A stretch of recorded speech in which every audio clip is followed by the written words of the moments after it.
السلام عليكم ورحمة الله وبركاته. النهاردة بقى يا جماعة قلت كده قبل رمضان لازم أعمل كده. بصراحة لقيت البرتقال مالي السوق والجوافة وحاجات رخيصة بصراحة مش غالية قوي، يعني على قد الإيد. فقلت بقى كل سوق أعمل كده، أجيب كده وأغسل الحاجات الفواكه بتاعتي. بعد ما أغسلها بقطعها وأكيسها وأحطها في الفريزر. برضو بجيب فراولة، بجيب حاجات بقى. البلح يا جماعة لازم تجهزي بقى بلح، لازم تجهزي تمر، لازم حاجات العصير أهم حاجة، لأن أول حاجة بتفكري فيها هي العصير بصراحة. بتشيلي من على قلبك هم كده كبير، هي العصير بتفكري فيه وتعمليه. خلاص كده حسيت ان انتي عملتي اهم حاجة في الفطار. بعد كده يا جماعة بتفكروا بقى تعملوا فطار ايه.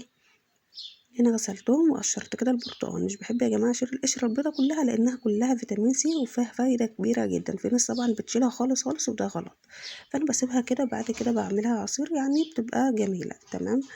هنا بقى قشرتهم ونضفتهم، مسكت الجوافة اي حاجة فيها كده شلتها.